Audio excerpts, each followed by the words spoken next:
Welcome to episode 3 of Tenbound Research Labs, hosted by Derrick Williams.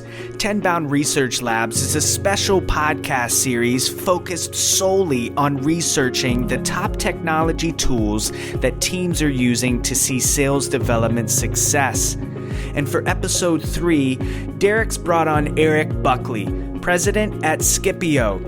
And the episode kicks off with Eric detailing how his career started as a product marketer and how he got to where he is now. As the episode rolls along, Derrick and Eric talk about the broad picture of where text messaging fits into top-of-funnel outreach, a hot topic nowadays, and Eric gives some great insight there. At the 20-minute mark, Derrick talks about the power of omni-channel outreach and the unique aspects of texting as a channel for reaching and standing out to your prospects.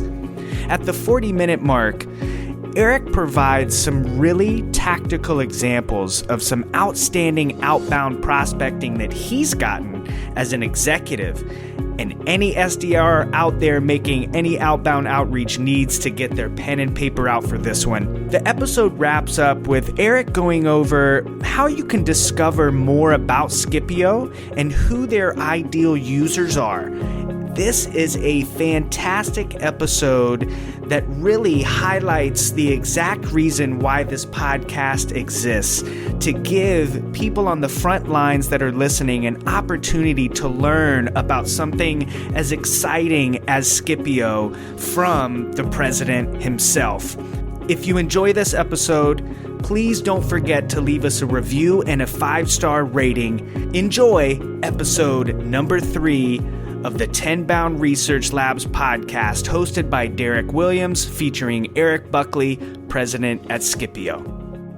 Hi, everyone. This is Derrick Williams with Tenbound, and this is the Research Labs podcast. Thanks for tuning in. I have a very special guest today, our good friend Eric Buckley. He's the president of Skipio.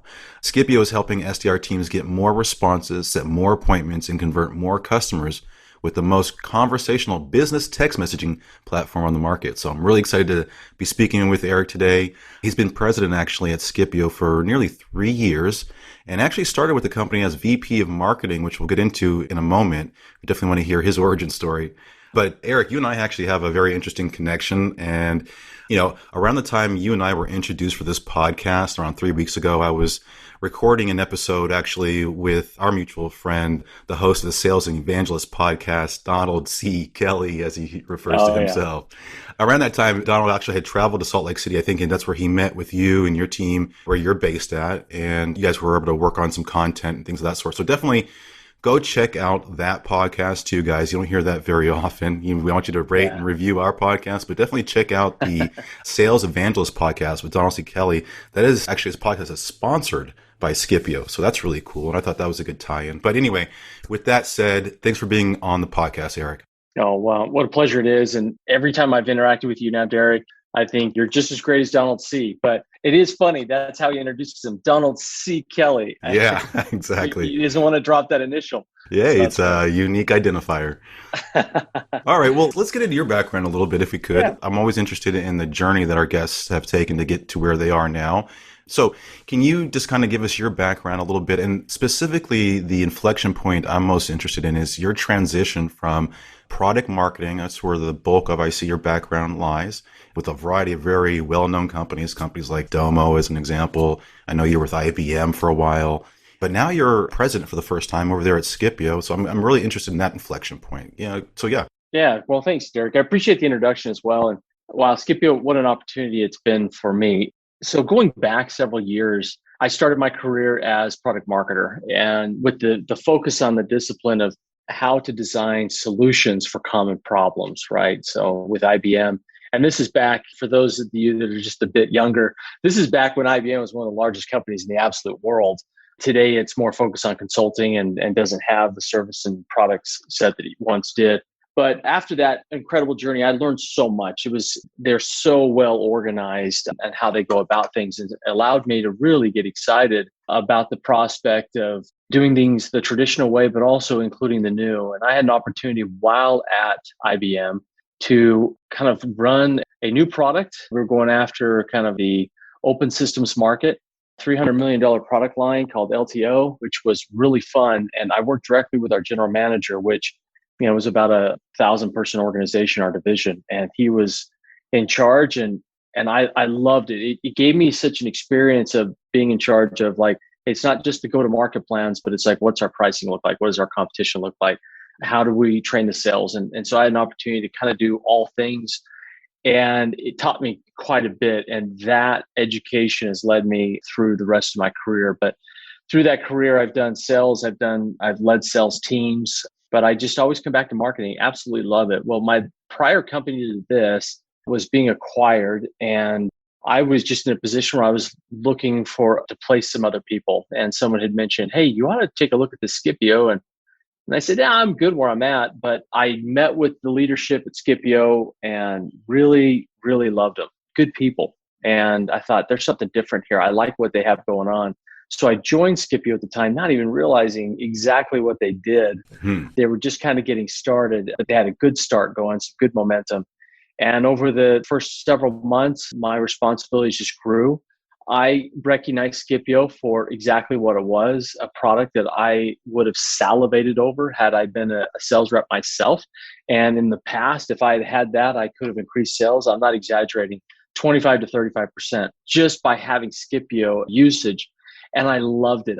I loved our product. So when our current CEO, when he began investing in another company that began to boom, he allowed me the opportunity to take on the role as president and kind of run it from there. So it's been an incredible journey for me personally, but also for Skipio and what it is that we do and how we are business texting. There's no doubt. I mean, We text just like anybody else, but how we position ourselves and how people use us is slightly different.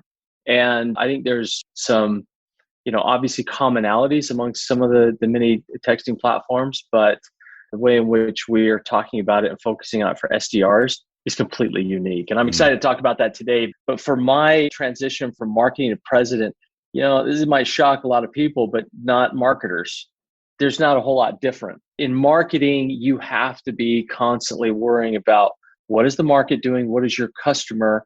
Who do they look like? What do they look like? What's their buying cycle? What is the real problem you want to solve? And then position yourself as the solution to that particular problem that is cost effective, easy to adapt and adopt, and et cetera. And as president, it's just keeping all of us focused on that same exact vision. So, but we have an amazing leadership team here at Skipio, just great people and a great team.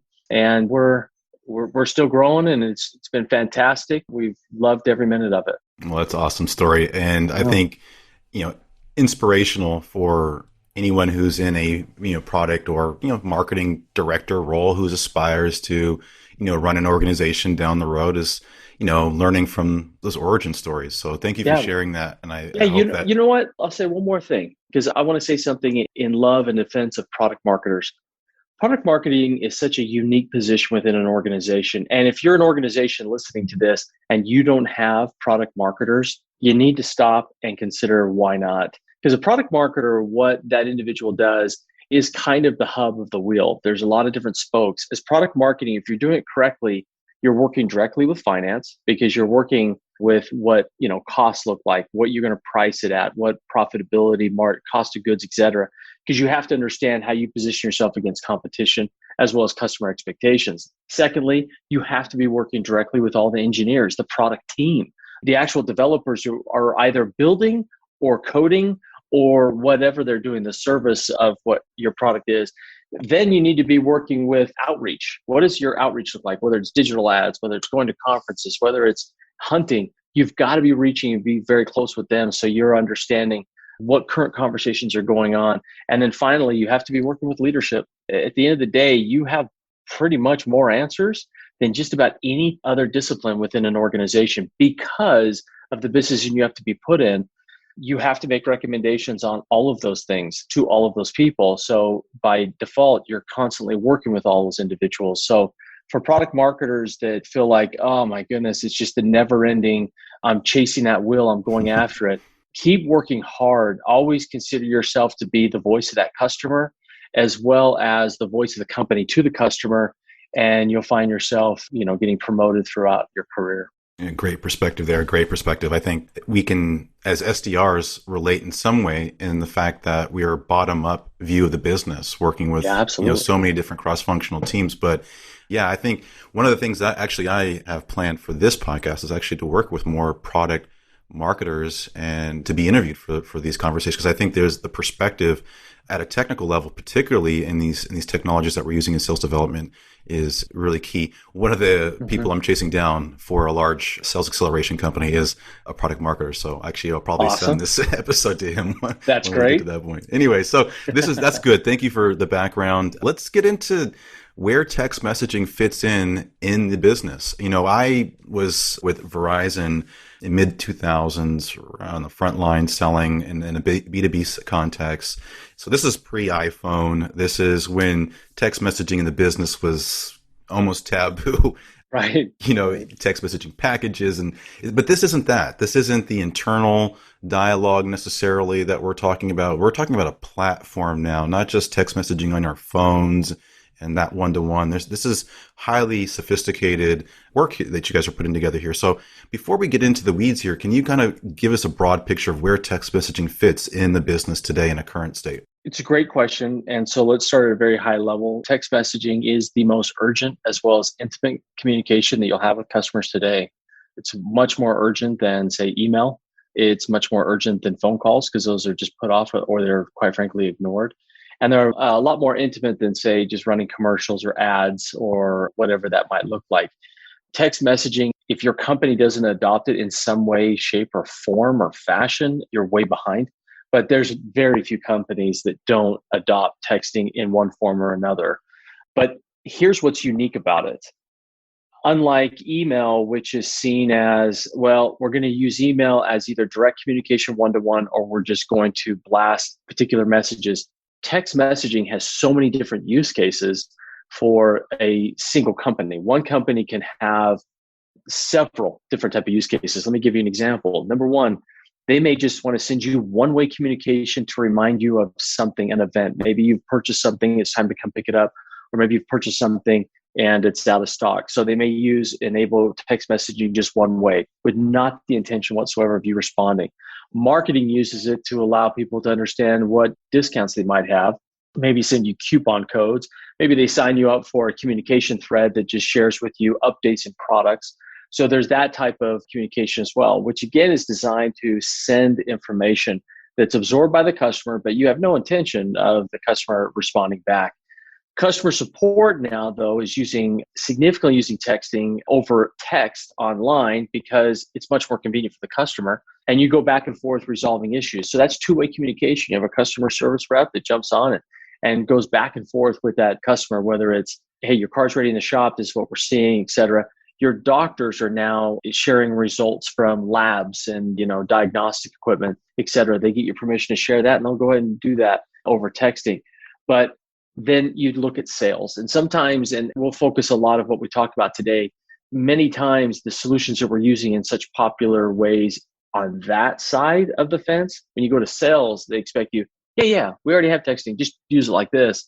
And it's ineffective because sales is different, right? Sales is not customer representative. Sales is definitely not marketing blast. Sales needs to be what we talked about before. It has to be urgent and it needs to be intimate. It needs to be something that is between that customer, but that customer is definitely getting it and responding. So there's different things, but texting as a whole has just overtaken the market as the most efficient and productive way to engage your customer base. Whether or not you want that engagement to be returned or you do expect it to be returned, it is the platform that is driving all communication.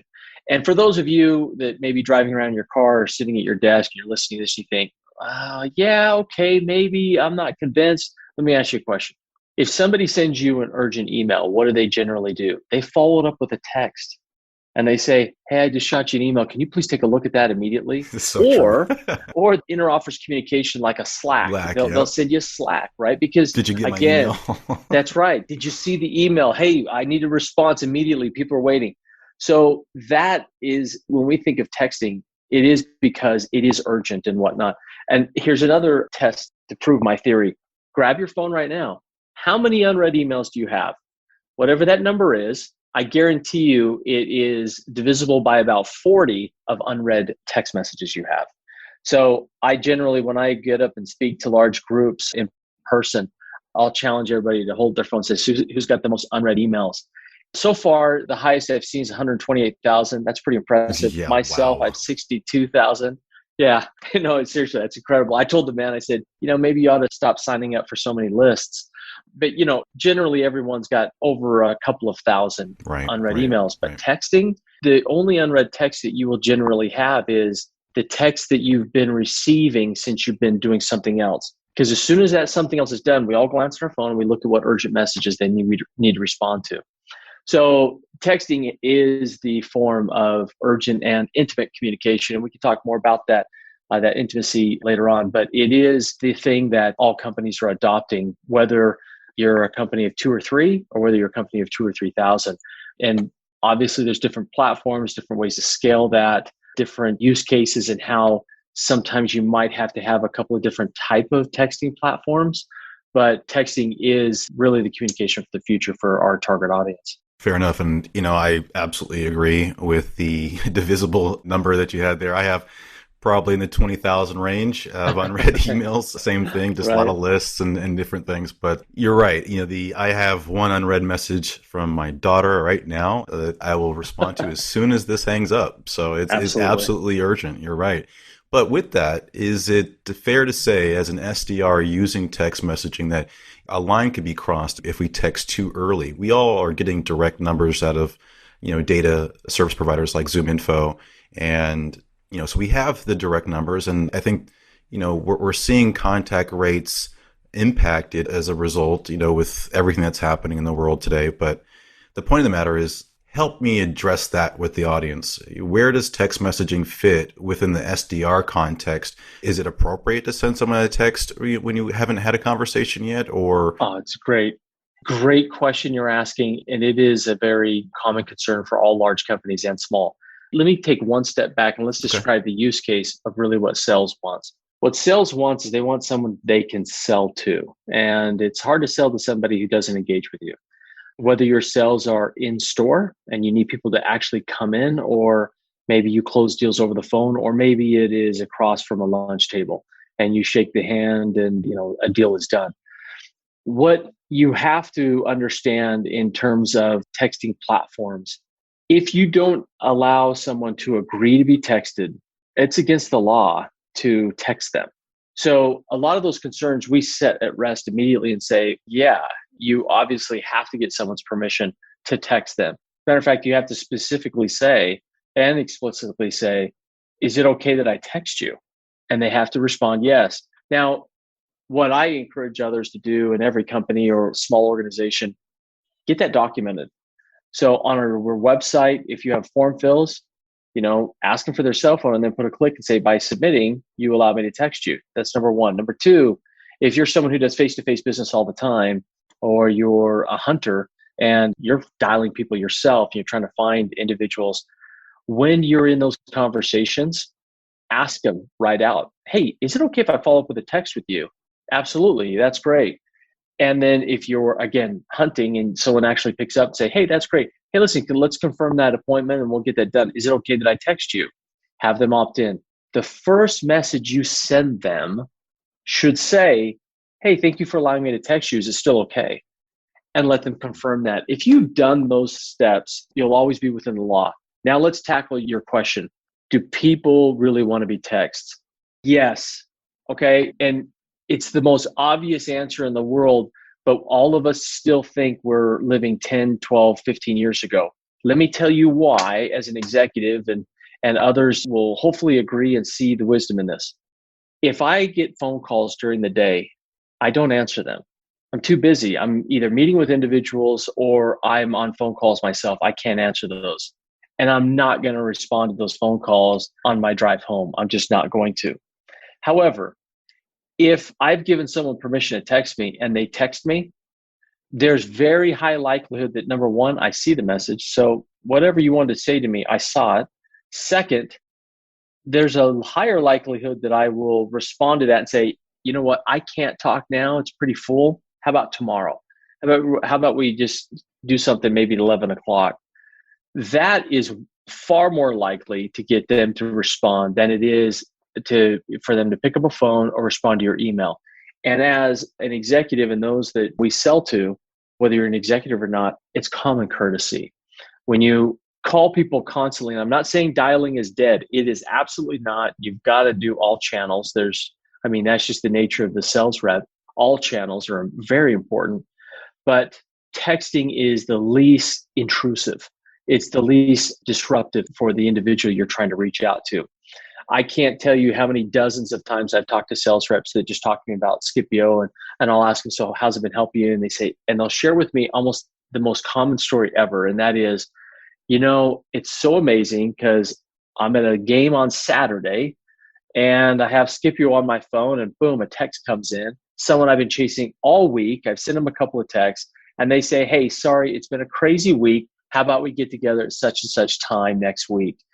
And if I hadn't been texting them, they're not calling me on a Saturday because they just wouldn't.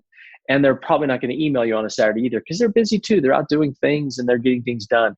But a text is something that individuals will always read. That we know that because we always read our text, whether it's spam or not, we read it. And if it's somebody that has our permission to text them, we're much more likely to respond via text than we are any other method. So the SDRs and you SDR leaders begin to lose the fear today that people don't want to be texted. Let me give you another stat. Over 70% of people in talking to a business would rather text that business than get on a phone. And that's truly because, again, it's disruptive to get on a phone. If I'm on a phone call, Derrick, and you know this, if you answer a phone call or you call someone, you're in for at least 2 minutes, right? You've got to do the pleasantries. It's got to really quick. Hey, I'm calling about this, blah, blah, blah, blah. I can shoot you a 1-sentence text. You can shoot me back a response. It covered everything that we would have covered in a 2-minute phone call, and it takes each of us about 10 seconds. That is why people would rather text, because they're busy, not because the phone isn't effective. You can't close deals via text. I mean, you could, but let's not encourage that, right? We want to make sure people understand what they're buying and you understand what's being expected of you.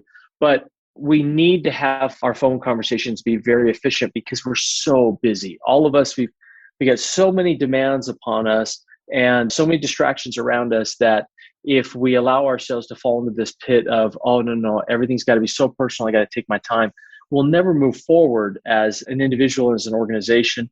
And so that's why texting becomes this great form. One last thing. Mm-hmm. I was having a conversation with an individual. I shared this with Donald Kelly actually a couple weeks ago.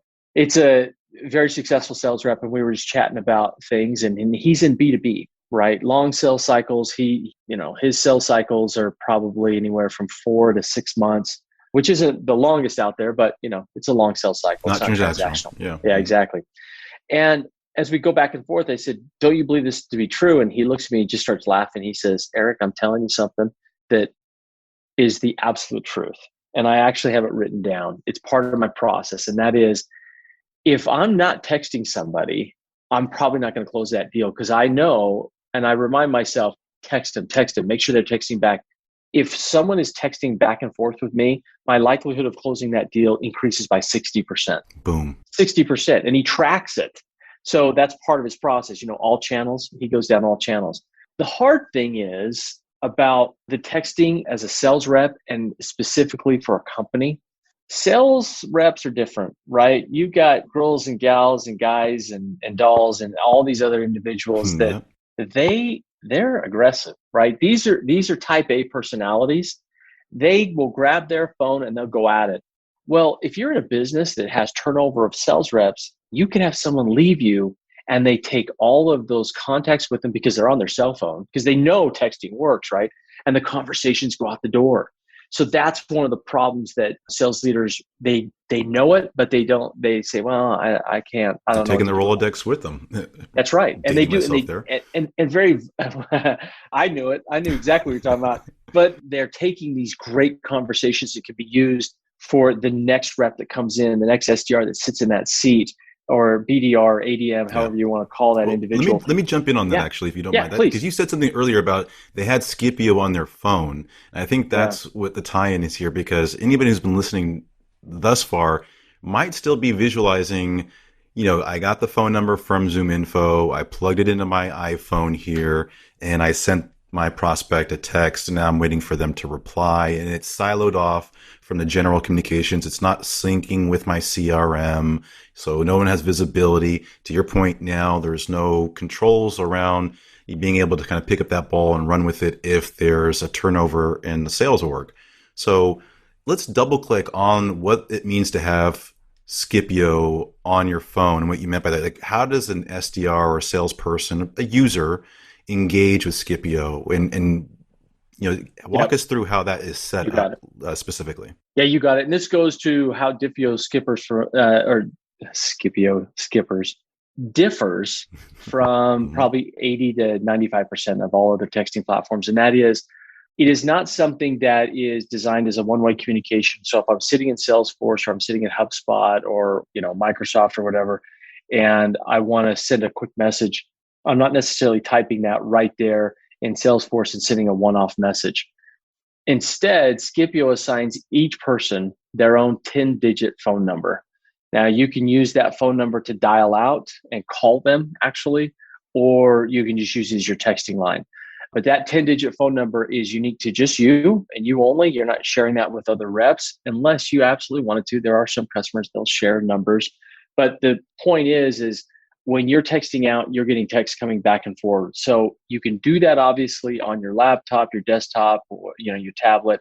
But there's also a Skipio app, a companion app that allows you to send and respond to messages wherever you're at. Now, it is different than your cell phone number, though. So it's going to be your business line. One of the first benefits people loved about having Skipio is, oh, this is so great. I keep my personal communication over here, and I keep my business communication over here. So they loved it. You don't accidentally text a prospect something you were meant to send to your wife. Right? Exactly, right? Right? Exactly. That's so true. The other thing is from an organization, because the organization's paying for Skipio, when that individual leaves, they can lock that account, they can see all those conversations, and they can transfer those conversations to the next person, and even that same phone number if they wanted to, or they could change the phone number altogether. The one thing that's great about having a 10-digit number as well, if someone were to call it, you can always just forward that to your cell phone so you can pick it up. It is you. And so people feel like, oh, well, wait a second. This is great. This isn't the robot reminding me of my meeting. It's not the robot reminding me that I need to come in and drop my car off for an oil verification change. Code from Google. Exactly. Mm-hmm. Yes. And you know what? And those things are still very valuable, right? Businesses use them and we love them. We appreciate it. But what this is no, that's my sales rep from that company. That's my inside source. And I can go back and forth with him or her anytime I want. And that is super valuable for a sales rep because they feel like I've got that communication. So when you talk about intimacy, the great thing about having your own 10-digit number as a sales rep that you can text, whether you're sitting at your desk or you're actually already at home and you're eating dinner, is when you send that back and forth to those individuals, they know it's you, you know it's them, and you are way more likely to build a relationship with that customer, not just to close that deal, but if they need to upgrade, they need to rebuy and create loyalty in your product because they feel like they have a person they connect with. There's so many, these conversations I talk to our users all the time, and many of them will say, even after post-sale and I've transitioned it over to customer support and those people are using Skipio to talk to individuals, I still get texts back from that customer all the time, ask me different questions. And I love it because that person sees like, oh, I have a problem. You know what? I know my sales rep, Johnny, he's great. If I text him, he's right on it because salespeople generally are, right? We're always Johnny anxious on the spot, to help. Yeah. There might be an order behind that. That's right. So that's why it's so great to have that personalization. So yeah, absolutely. You want it on your phone. You want to be able to, walk around with that at any time, but the company owns that number, right? They own that account. So if something, if you left, they shut it down. They don't lose that customer conversation. They can transition over to somebody else. It absolutely is. As an employee, I like the idea of keeping it separate, bring your own device. And that era was cool and great. And to my point, those text messages and things are all grouped together. So having that siloed off is good from a user perspective. And I'm sure from a compliance and security standpoint and control of, the data, The leadership team definitely appreciates that.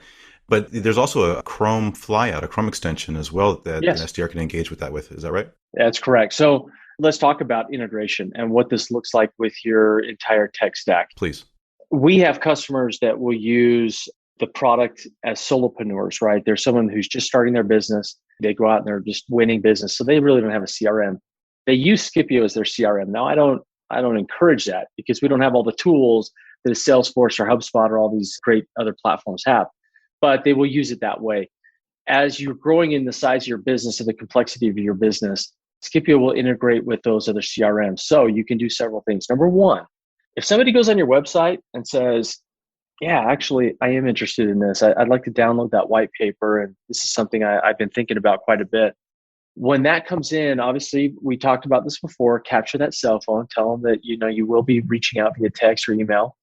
When that comes in, depending on what your marketing team is doing with their marketing automation software, if you score it and it says, look, I need to reach out to that person immediately, you can trigger the event directly from your CRM into Skipio and send out a text 5-6 minutes later. Now, you don't want to send it out 30 seconds because what is that? Yeah, it's a robot. It's programmed. Yeah, exactly. Yeah, you're like, well, that's not real. Right. But we do this at our company as well. It comes at, lead comes in, we wait a few minutes, and we send out a message that just says simply this: hey, Derrick, this is Eric from Skipio. Thanks for downloading our white paper. I'd love to chat about it. Do you have some time now? And you leave it with a question. And so if I'm you, I'm like, I haven't even read the white paper. No, so I'm not going to chat about it now. I said, hey, not now, maybe later. Now, as an SDR, I'm working around and I'm just going. And all of a sudden, Skipio message pops up and I look over and I see your response. I don't see my outgoing message because my CRM already sent it through my Skipio number, but I saw your response. And so then I can jump in really quick and say, okay, thanks. I'll reach out tomorrow, or maybe tomorrow we can talk, or something like that. So oh yeah. Okay, so that is an actual person. And you get the permission. So you got the permission, you're good to go. But they know if they have questions and they want to talk to someone, there's already somebody there. My goodness, they've already texted me. So then you can use email for what it's great for, sending a lot more information, right? Sending other white papers, use cases, et cetera, without it being the mechanism that just constantly knocks on the door. You can use texting as that early engagement. So that's kind of the maturity of getting up and increasing it into or integrating it with your CRM. Now, you and me and all of us, we know companies that the sales reps live and breathe inside Salesforce. They hardly ever go outside of Salesforce. They just stay in there all day long. Well, you can do Chrome extensions with Skipio. So if you were in a customer profile, you can just click on the Skipio logo and down drops the whole conversation. You can see what's been going on, what hasn't been going on, and you can send messages directly from there. So Skipio allows you to not interrupt your current process, but make it better. So when I revisit what is different about Skipio than, say, any other quick texting platform, because a lot of others will just send a quick SMS and they're great. There's no problem with that. You can schedule follow-up messages with Skipio. So let's go back to the example. You downloaded that white paper. I sent you a quick note and you didn't respond. Well, I could wait a couple of hours and automatically send you another and say, hey, if today's not a good day, I'll try to touch base with you tomorrow.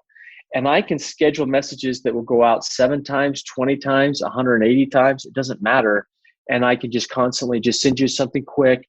But over time, obviously, I want to change what I'm saying. Not like, hey, can I talk today? Right. Can I talk today? Because that's lame. Yeah. I'd say things like, hey, clearly, Derrick, you're busy. You may not even be getting this. Hopefully, I have your correct phone. But I'm always here when you're ready. Weekend, weekday, it doesn't matter. Just reach out to me. And then I would schedule something to go out 3 weeks or 4 weeks.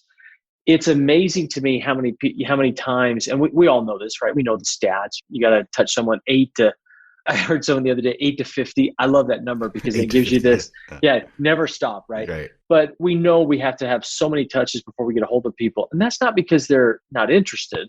Now, sometimes it is. They're not interested.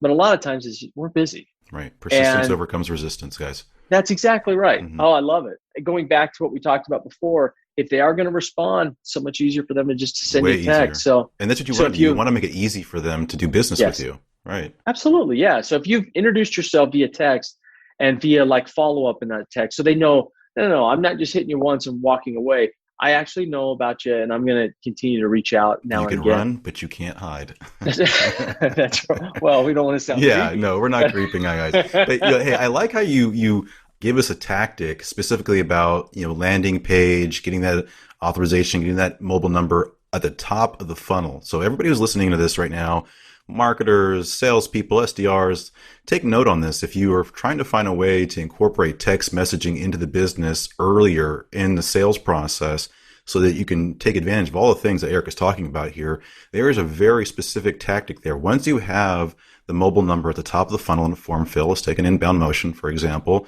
and they acknowledge and it's okay to text them, or you send that text as a follow-up because you got the mobile number saying, hey, this is me. You reach out anytime. I'm here to help. When they do reply to that, you effectively have the approval inherent to that. And so think about this, right? Most often, I think, in my experience, text messaging becomes very useful, or not useful, I should say, but very more utilized mid-funnel, right? When we get into POC, when we get into quote review, when we get into signing contracts, those later stages in the funnel, it's very common that our account executive brethren have those mobile numbers and they're engaging late stage because they may have a collaborative buying process with that prospect who is trying to get this technology brought in-house. And so naturally, yes, you see text messaging, I think, used a lot there. But what we're trying to talk about here is how does an SDR team diversify their channels more, right? We don't want to be not only not saying the same thing over and over again, but you don't want to be using the same channels over and over again. So I think that brings me to my next question, Eric. You talked about the CRM integration. So it sounds like you have Salesforce, HubSpot, I imagine Dynamics, and some, the core, mature, modern CRMs are on your list. But what about the engagement platform? You mentioned an important point about programming follow-ups within the Skipio platform, which is a really cool feature. Is there an integration with sales engagement tools like Outreach, SalesLoft, ZoomInfo Engage, and these other, players? Are you engaged there? And are you seeing text messaging as a touch in these sequences? 100%. As a matter of fact, if it isn't part of your sequencing, for those who use sequencing tools and they're fantastic, you need to introduce it immediately. But we absolutely do that. So we'll take triggers off of like HubSpot sequencing, for example, and we'll send out automated. We do this in-house.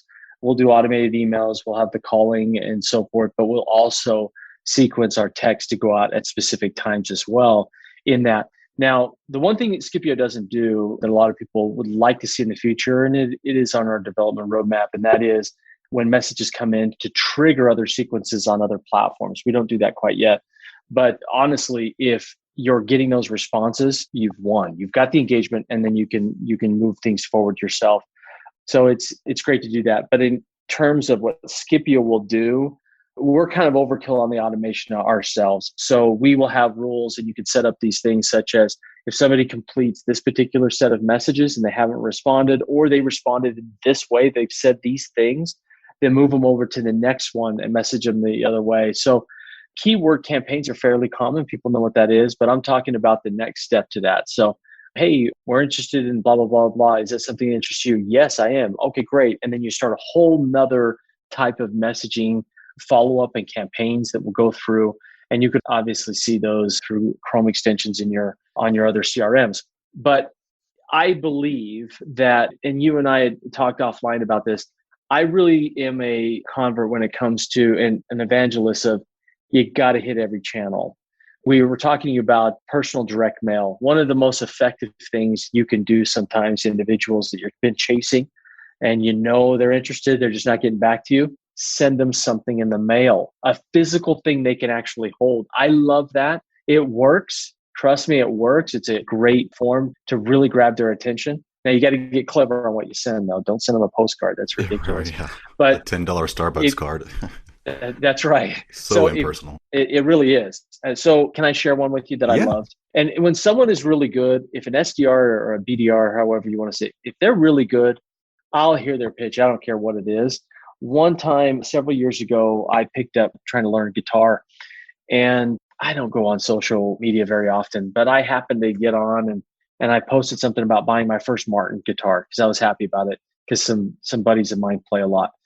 That person saw that text, and it had been a year and a half, or they saw that, it was on Twitter, and sends me a manila folder with an adult guide to learning guitar. And I saw that and I thought, oh my gosh, this guy's been chasing me for like 2 months. I immediately called him. I said, number one, thanks for the book. And actually, I will use it. Third, tell me what it is you're doing and let me see if it's a good fit for us.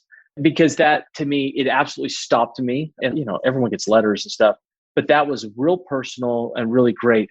That's how your phone calls need to be, right? They don't want to hear a robocall and you just reading off a script. We hate that. That's the way your emails need to be. The emails need to be thought out and clever, and your texts need to be the same way. But you also need to send videos like that. Every single channel you're doing, the more personal you can make it, the greater engagement you're going to get. We just feel like texting is the most adopted, urgent communication there is. And so it's the most effective. But everyone, all of us, you, me, everybody listening to this podcast, we do not want to be treated as one of the masses. We want to be treated as unique. We are unique, right? We have our own needs. And so at the very minimum, you better be using my name instead of, hey, first name. Oh my goodness. I can't, when I see that, I cringe and I almost want to respond to their sales leader and just say, hey, I'm so sorry. Do you know what's going on here? You got to change things. But yeah, every single channel is very, very important, and texting has to be a part of that. Got it. Thank you so much for that. And one of the taglines for Skipio is business texting for humans, text like a human. And I think you touched on some of this already. And after this, I want to transition to learn a little bit more about your sales development go-to-market motion there at Skipio. But what does text like a human mean? Well, it just means kind of what we just discussed, being personal. People, if you really want them to respond to you and you want them to send something back, you better be texting them that same way. So one of the things that we do, we have consultants here on staff, and they help a lot of our customers with just messaging. And that is, here's a couple of rules, and I'm going to give them to you free for those who are listening on the podcast. Never treat texting like the other version of email.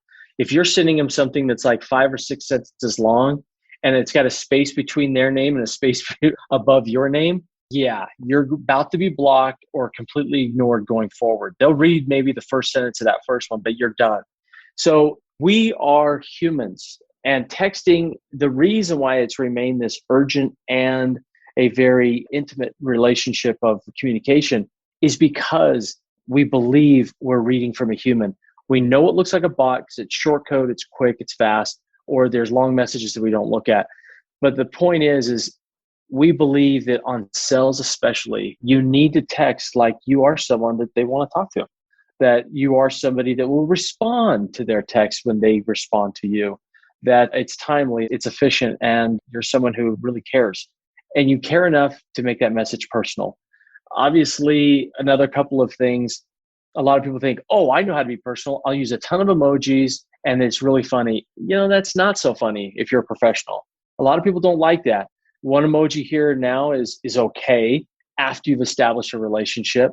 The other thing, sending pictures, sending videos, sending GIFs, sometimes is very inappropriate for that protection, that texting. So if you're a human and you're standing in front of that person and you're having a conversation, are you going to make inappropriate jokes? Of course you're not. So why would you send the thing is, I think that's the thing is sometimes, we use humor to separate ourselves and to be memorable in that early sales process. And it can be a double-edged sword, right? I think for me personally, when folks are outreaching to me and I get the white flag message, oh, you must have fallen into a ditch and you can't respond. Ha, ha, ha. Not funny, not even remotely. And, look, do I have a sense of humor? Absolutely. Come on. But it's, when we're in the business setting, you're asking for time, in outbound. I didn't reach out to you. You're reaching out to me cold.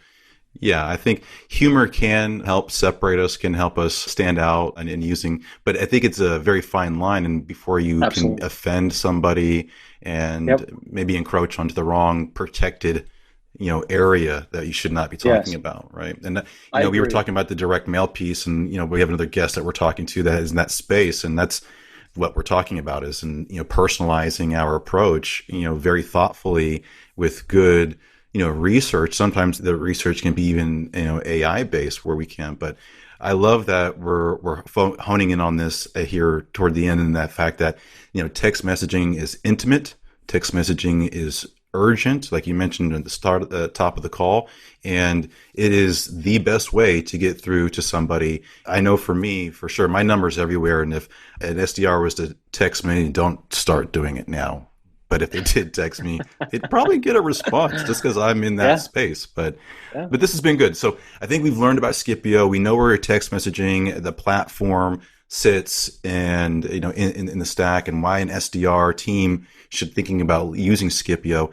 Can you kind of give us an inside view of Skipio's sales development organization? How large is it? How are you structured? Did you always have an SDR team? Is it relatively new? Can you kind of just give us your thoughts on where and how you're set up?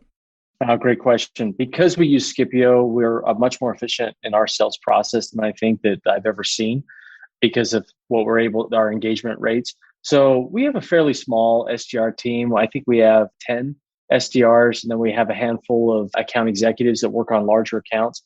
Most people start Skipio by just going online and getting a single account, trying it out, and then upgrading from there.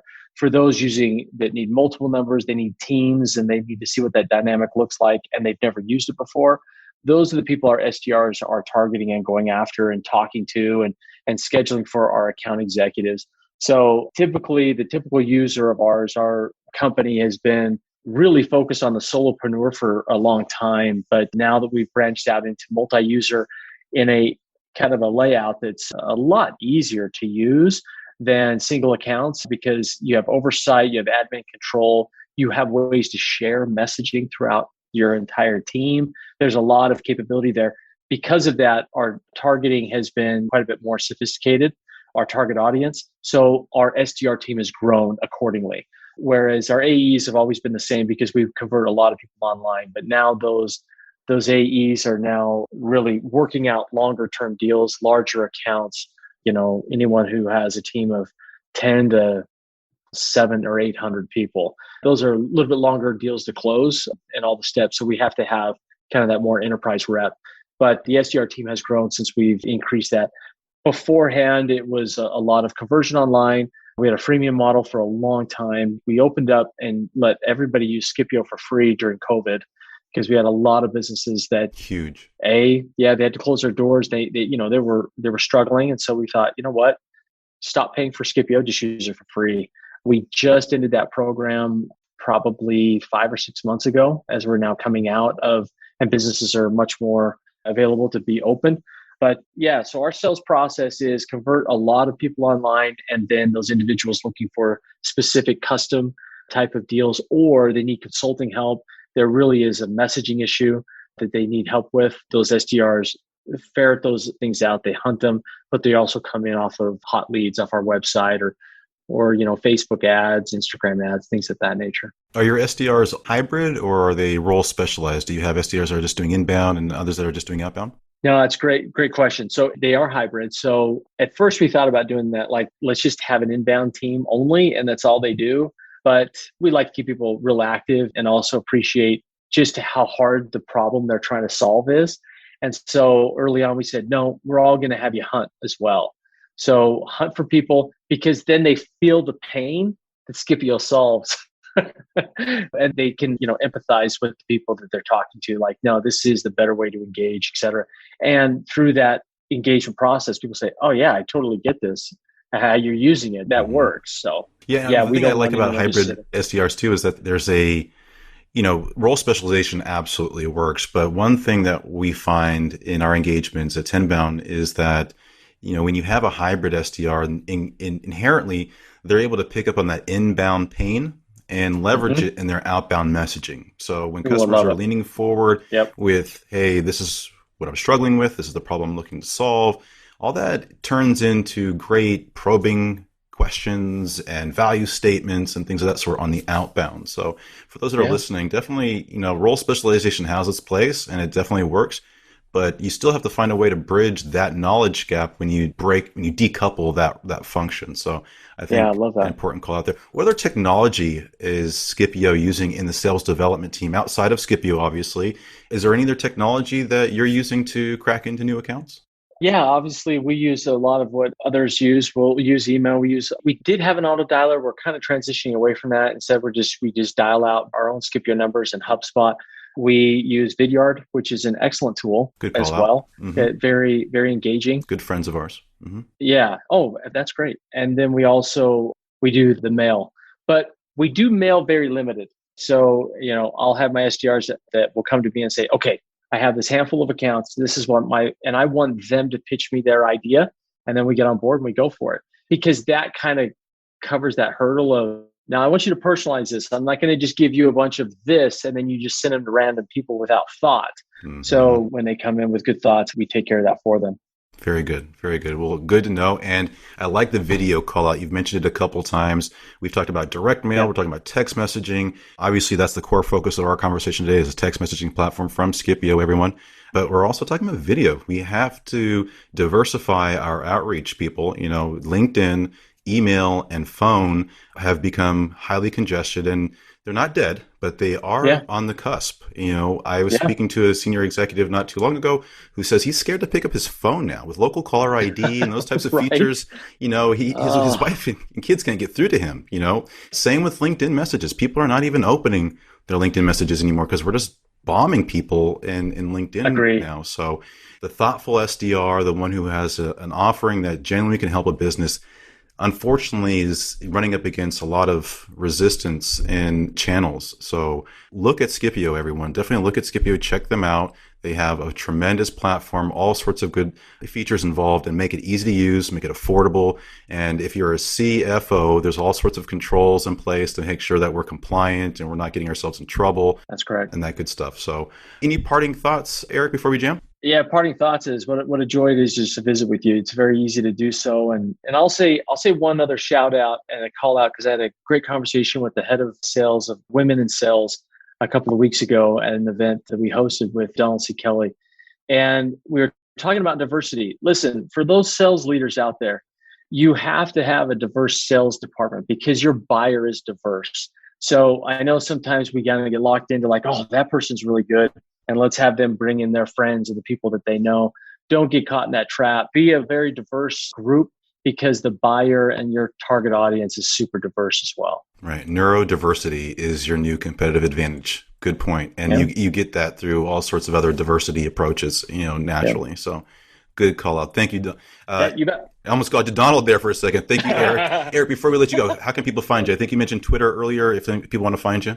You know what? Don't get me on social. I don't respond. The only platform I really go to is LinkedIn, and I love what you said. Don't sell me on LinkedIn. Connect with me. I'll have conversations with you, but LinkedIn is probably the place I frequent the most. But you go to Skipio.com. If you really want to hear what we have to pitch to you, just send a message and say, I want Eric to pitch it to me, and I'll do it. There you go. All right. Cool. Well, Eric, thank you so much for this. It's been awesome. You have a good rest of the day, and thank you for tuning into the podcast, everyone.